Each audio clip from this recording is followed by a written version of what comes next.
Hello everyone and welcome to our 70th anniversary of Taekwondo celebration, 24 hours to share with our Taekwondo family worldwide and commemorate this very special day, the 11th of April, 70 years after General Choi Hyung-hae introduced Taekwondo to us in 1955. We're sharing with the wider Taekwondo community, our ITF and everybody else who has loved Taekwondo, trained Taekwondo or who's curious about Taekwondo, on this particularly special day, a chance just to commemorate what was, what is and what can be for Taekwondo. We have 24 speakers or 24 presentations, and for each hour we also have a pattern which reflects the idea of the 24 hours, one day or a full life dedicated to the pursuit of improvement in Taekwondo. Taekwondo in all its forms, as a sport, a martial art, a way of life, and as a tool for social development. So please relax and enjoy with us today as we share a little bit of a look at General Choi's legacy for us.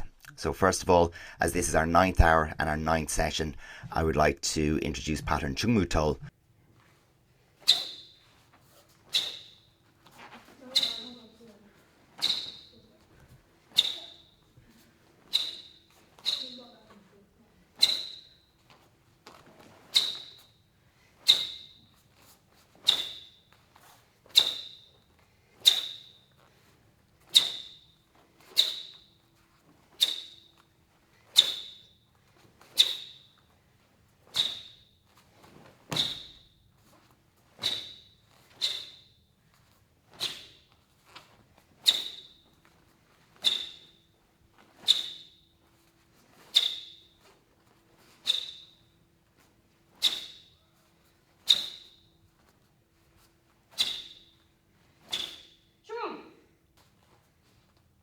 So a big thank you to Selma Lee from Norway for sending us her rendition of pattern Chungmu Tul. Again, a lovely, powerful performance, much like our last performer, Boruk from the Netherlands. Very sharp, very powerful performance, and of course, a pattern that anyone at black belt level or higher has enjoyed as part of their test in being promoted to the black belts. Just for anybody who's joining us this hour, or who knows of other people who might enjoy joining us with us in the 70th anniversary celebration, this Zoom presentation is free for anybody to join. Everybody is very, very welcome to attend. You can translate using the closed captions feature on Zoom into whatever language that you're familiar with speaking yourself. All of the English or Spanish presentations should translate very well into a very wide range of languages. This particular session is focused on the discipline of special technique, and it's going to be introduced by Mihai Hondru and some additional presenters. They will introduce themselves to you as we look at the videos. This one is pre-recorded, but you'll be very, very welcome to ask questions in the chat, and we will then try to answer those as best we can as the session goes on. There will also be some few videos in this session to introduce what special technique can and does look like at the highest level of European and world competition. So without any further ado, let me introduce our speakers for this particular session. Hello, Grandmasters and Masters, Coach and Athletes. I'm Coach Mihai Hondru, and I invite you to join us for a special techniques training session. Hello everyone, my name is Marcel Miron. Thank you very much for your invitation. We hope that you find it useful, the small presentation that we prepared. Hi, my name is Mircea Hondru, and we will present you an athlete's basic training session for special techniques.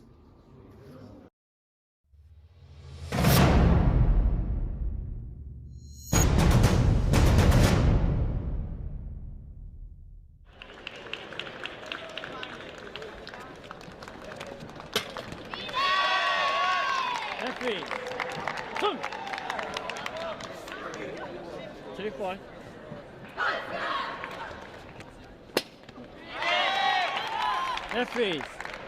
Son. 3-4. Не заполняем.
Warming up is one of the key elements in the process of preparation for special techniques event because it prevents injuries and prepares the body for performing at maximum capacity, which means enhanced mobility, more force in muscle, mind-muscle connection, and a better coordination between movements.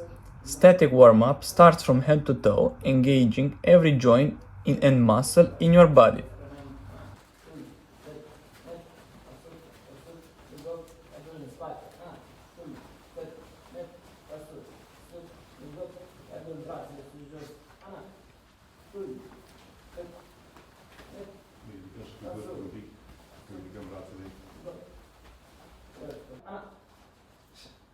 Palma sus, Luci. Așa. Mai palma sus.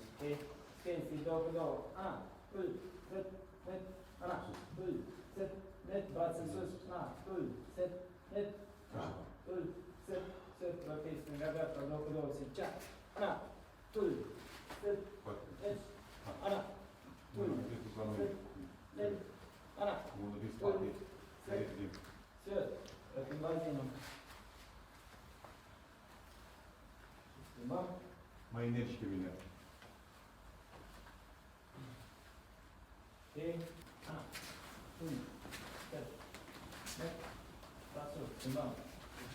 Cior înainte. În spate. Înapoi. Stânga mine.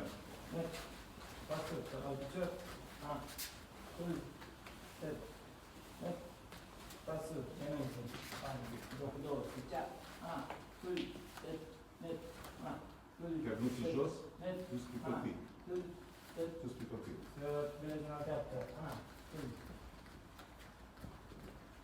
Schimbăm, la picior,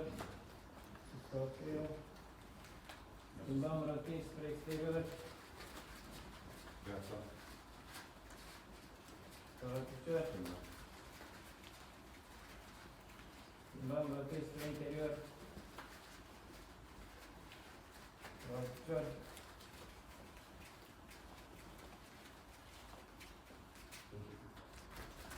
Stânga, da? Din shoulder. Ana, Stai că Luci. pasul, sus, jos, adus, dăm, tăram, sus, și, ana, pasul, sus, jos, adus. Stai că mine. În partea. Și, palmele pe jos, și, ana, sus, set, net, pasul, pasul. Și, jos, în față, drept în traș. Și aplicăm în față, 3 la 1 următoare și în sus, aplicăm, și, cea, ana, și, ana, Face Luci pe set, ana, nici nu puteți ceva. set și ultima, ana, set, în spate,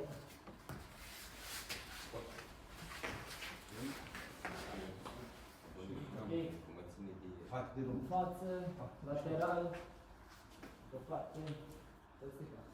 Bine, și, cea, ana, set, net, ana, set, net, ana, Față. Spate. Timp. Pe cap. net, și ultima, ana, set, ținut, apede, aplicau, drept în față, stângă, crash, aplicăm cu 3 ori, și, cea, ana, brațul în față, Energii trebuie să facem în continuu, fără să ținem. ana, set, net, și, ana, Foarte bine, trage tot cu degetul. net și ultima, ana, set, Trec.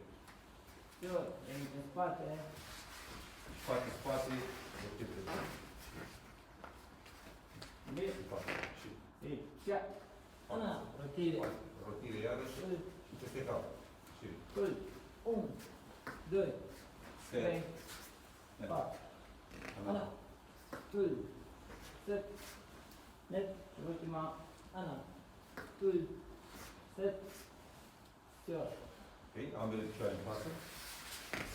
Extins picioare. Da, două cu două. Locul 2, switch. Ceas, Ana, 2, set, net, Ana, 2, set, net, Ana, Ultima. set, Stop. Și Ana, 2, față, două cu două. set, net, Lateral. Deasut, față, în joc.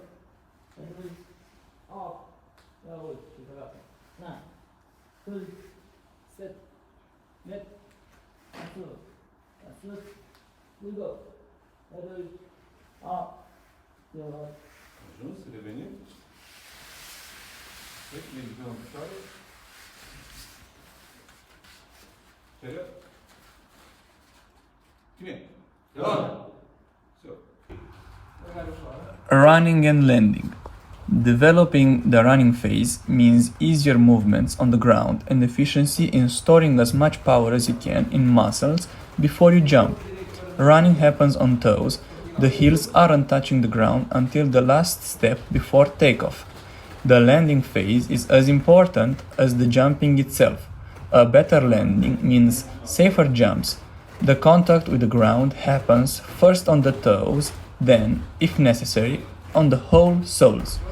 The body must know how to rotate mid-air in any direction so that the landing doesn't put too much stress on the joints, and the movements of the body should be biomechanically adequate to prevent injuries from happening. Jump height. The core of special techniques is jumping very high. As much technique as you can train, mobility and coordination. Failing to reach the target means no points. In order to do that, you have to train this jump height. Simplest way to develop it is by jumping as much as you can in any way you can imagine. Plyometrics are essential for this part. Jumping on boxes over obstacles, such as fences, boxes, shields, develop explosive power, which means producing as much force as you can in the shortest amount of time. Seriated jumps makes it more difficult, improve coordination between the segments of the body, and makes you more aware of how your body moves through air.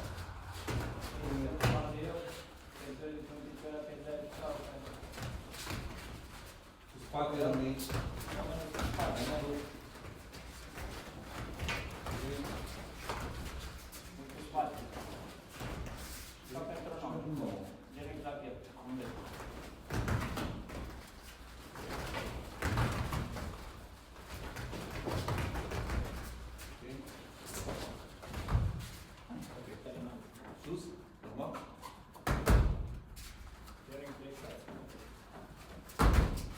Aterizăm pe pernuță.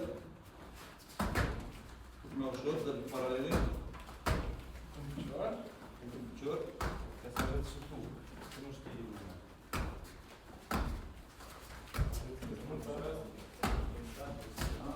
Mini în față.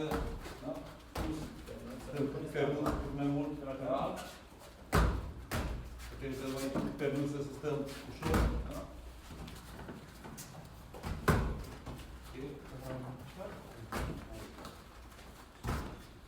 Puțin picior.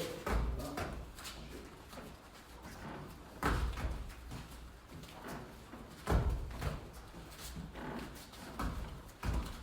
Și cu spatele, cu ambele picioare. Încercăm aici pe pernuță, aderizăm. Așa.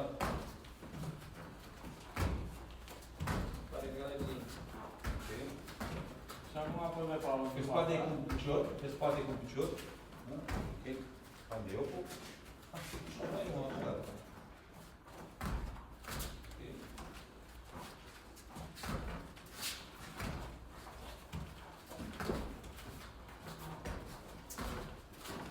Ok. Sus cu pitii. Înapoi. Ok. Așa. Folosim brațele, niște brațe sus.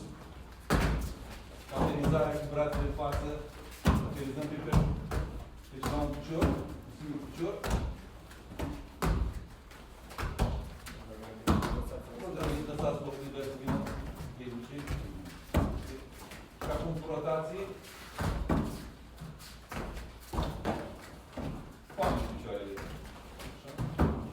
în față, cu brațele și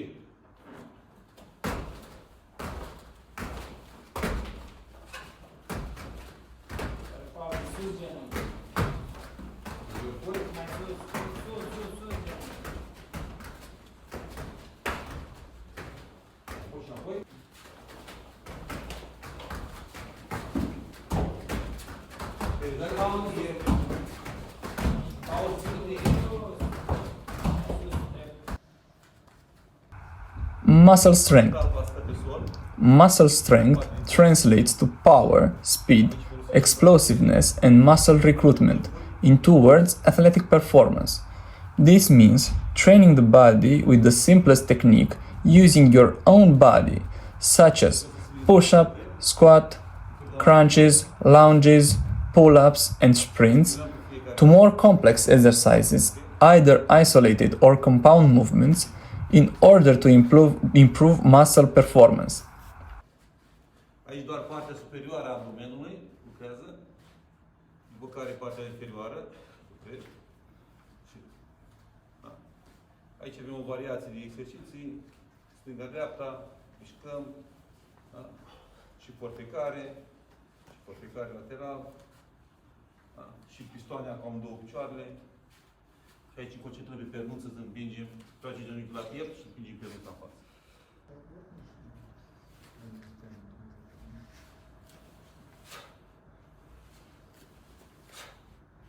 Brațele perfect întinse. Gesticulează. Ok, lasă descrie, îl faci. Ok, ridicăm pe vârfuri sus și aici trebuie să sincronizăm corpul cu mâinile, cu brațele, toți mușchii să lucreze împreună la ridicarea greutăților, ca să spun așa. Ajuns? Kettlebells are a very safe option for weightlifting, as it can train all muscles in the body. Jumping squats are a progression from normal squats, but you can get as creative as you want using single leg squats, jumping with turning, and so on. A safer and more complex variant of squat is with the use of 2 dumbbells while you swing them. This means a coordination between the moving arms and the weights and the rest of the body. As the weights go down, the body goes down. As the weights go up, the body goes up with them. Don't lean too much forward or backwards because you will lose balance. Și alternativ, stânga-dreapta, mișcăm brațele, inspir și expir și gata. Ok. Teaching competition techniques. The second aspect of special technique training is in the development of technique. If the technique and execution aren't proper, the jump is invalid. You will get no points. So you have to train how to execute the correct kick.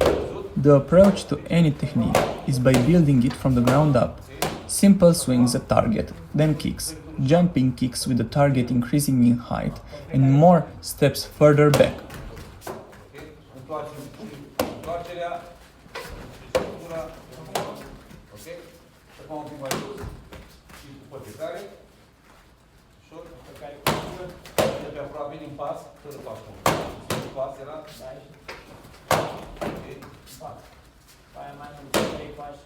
Vamos cu 3 pași. 1, 2 și plecăm. 1, 2, 3. Uitați, facem întoarcerea.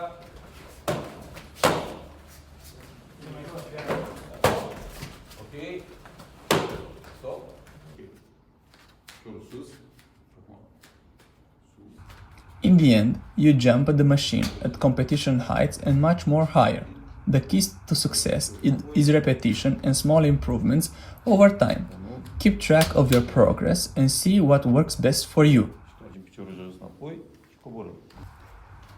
Twimyo Noki Apchabusigi. This technique is very linear, involving small turns of the torso mid-air to kick and to prepare for landing. You should push on the front leg to jump as high as you can, while swinging your other foot as high as possible. Then perform a scissors kick with your primary leg on the target, only hitting it with the tip of the sole. apcumci.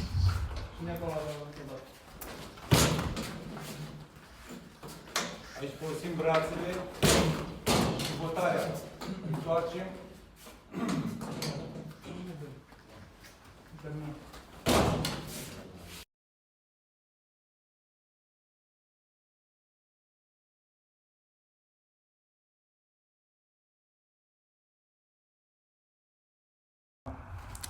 Taekwon-DoITF. The second technique is similar to the first one, but it involves a lot more turning from the hip and transforming the scissors kick in a perfect split mid-air. The sole should be horizontal when hitting the target. Another aspect is the different trajectory of the running phase. The first one was linear, but the second one, because of the hip turning, is circular to help turn more easily. Rotim bazinul cât mai repede. Fără, nu, direct din prima. 1, 2, direct, fiecare. Mai sus. Nu mai întoarce. Așa, ține pareta mai în orizontală. Așa.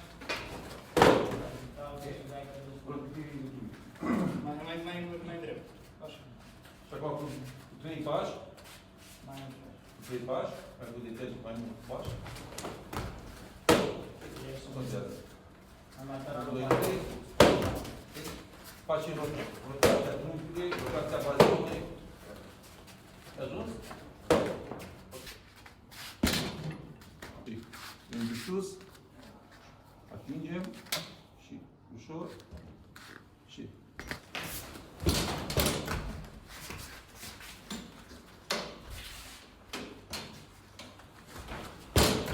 rotim bazinul la fiecare.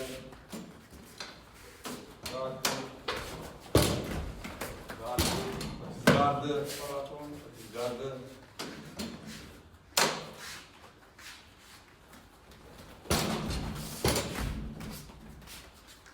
Plecați din gardă, ajungeți în gardă.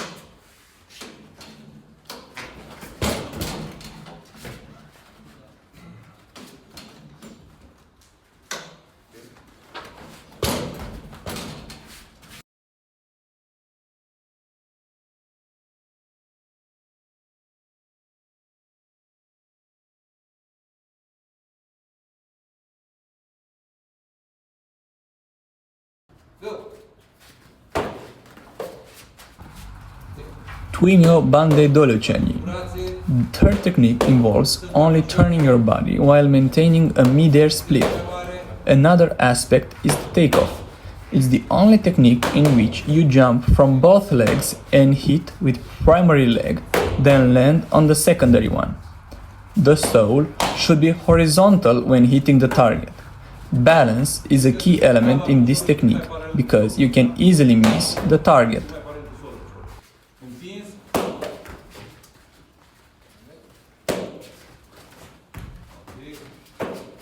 Bun.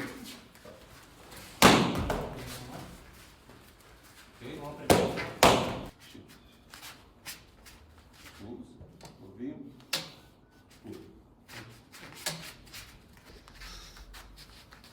Ușor. Și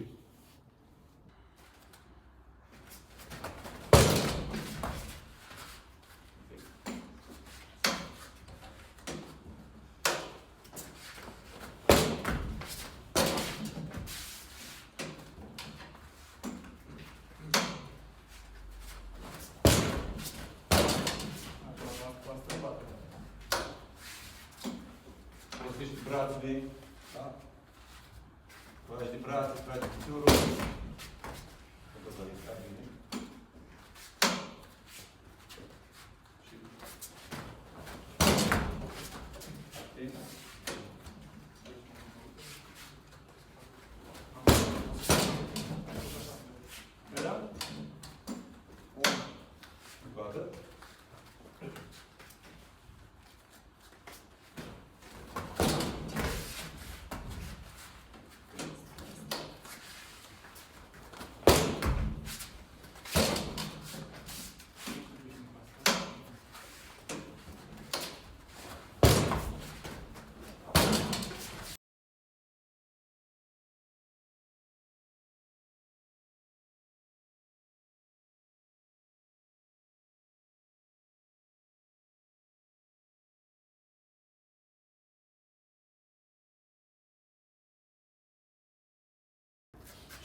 Scriem umărul. Tuyo dolmyo yopcha chirugi. This is the most complex technique because it involves both linear and circular movements. The athlete requires a fine balance on the whole body in order to maintain the correct trajectory and technique.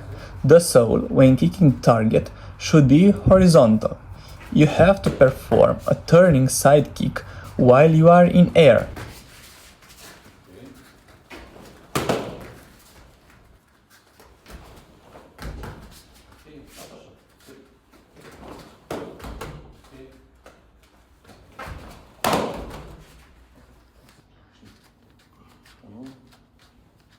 Doi și întinde piciorul și tragi și vii aici, gata. Ok. Unu, doi și trei.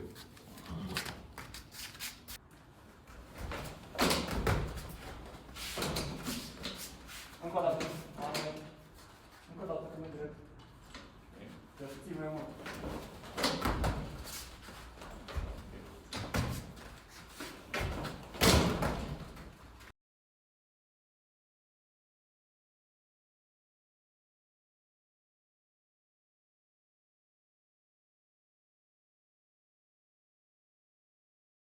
Join clavier.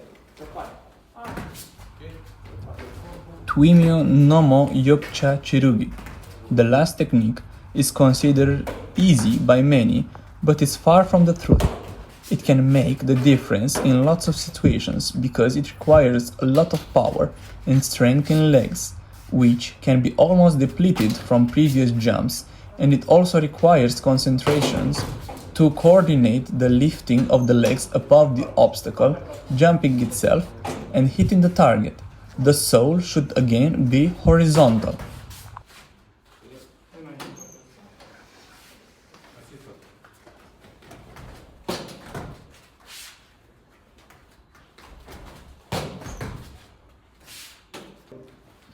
Stai acolo.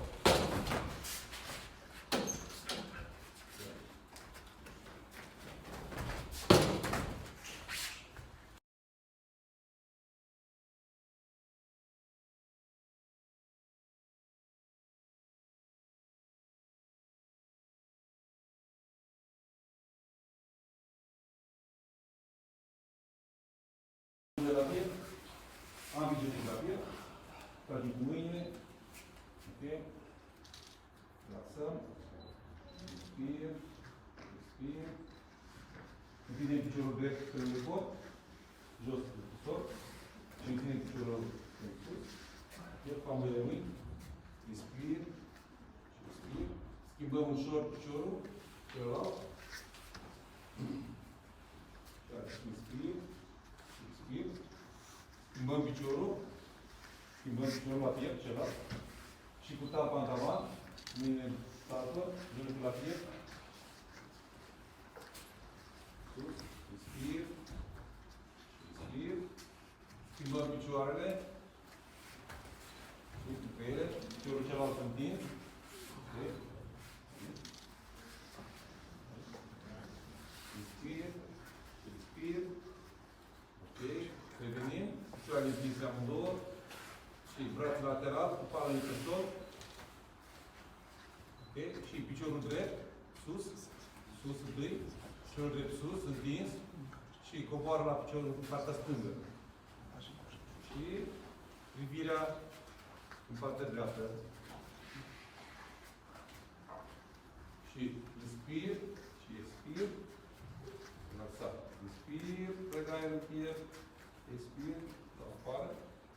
Revenim ușor, revenim ușor, ok, piciorul jos, schimbăm piciorul celălalt sus, stângul, și acum coboară, lateral, privirea în partea stângă, bine, ok, și respir, și expir, ok, revine piciorul pe lângă celălalt jos, pe jos, revine ușor, ok, și picioarele peste cap, dăm picioarele peste cap ușor, și relaxat, respir, respir, mâinile în buzunarul corpului.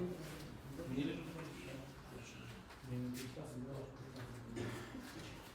Ok. Ajuns. Și revenim. Tot. Ok. Ne ridicăm, ne întoarcem pe abdomen, pe burtă, față la mine. Față la mine. Ok.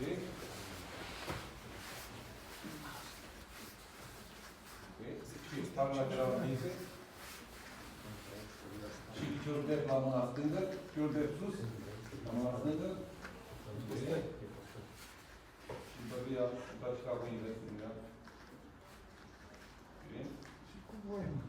Și revenim ușor. Și piciorul celălalt. Revenim. Ridică capul, partea joasă. Și revenim. Și ne împingem în palme, revenim în genunchi. Sus, ne ridicăm în genunchi. Ok. Și lăsăm fundul jos pe copii. Ok. Și ne lăsăm pe spate. Tragem picioarele, depărtăm picioarele ușor pe calabază în jos. Și spir. Ok. Și mâine în față. Și mâine jos. Și împingem bazinul în spate, cel apropiat mate. Okay. Bazinul cad pe călcâie cât mai jos. Ok, ne ridicăm. Sus în picioare. Îndurăm brațele, îndurăm picioarele. Ok. Așa. Și dăm mai multe informații. Bine! Corect! Stabilim cheie. Corect! Gol! E gol! Ciriut! Stabilim cheie. Cine? Gol! E gol! E gol! Ok.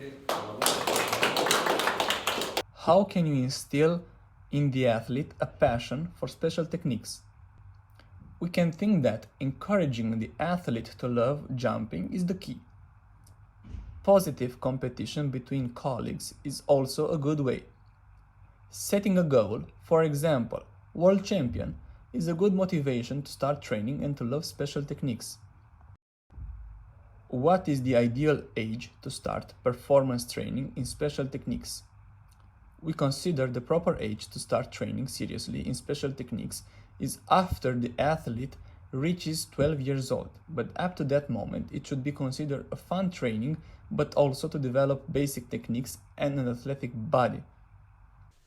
Okay, so just to finish with those few questions, we did have some questions in the chat, so I will just maybe reference those so everyone can see them, but we just had the question from David Barnwell in relation to the exercise programs being available, books that might be recommended, and how many times a week should you devote to physical training for special techniques.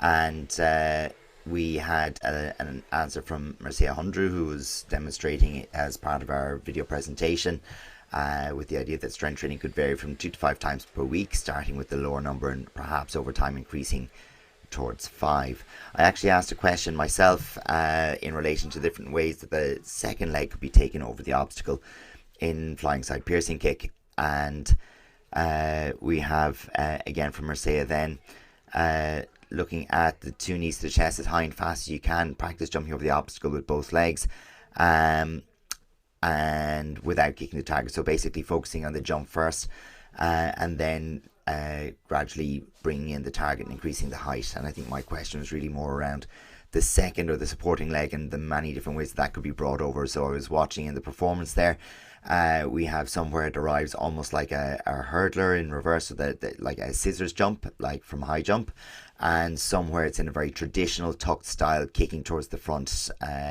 knee or heel.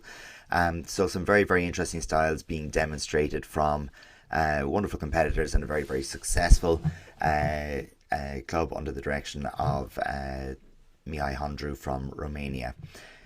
If there are any other questions, we'll just take a moment to put them into the chat, and if not, we will take a slightly longer break and we will catch up again at the very top of the hour with our next presentation.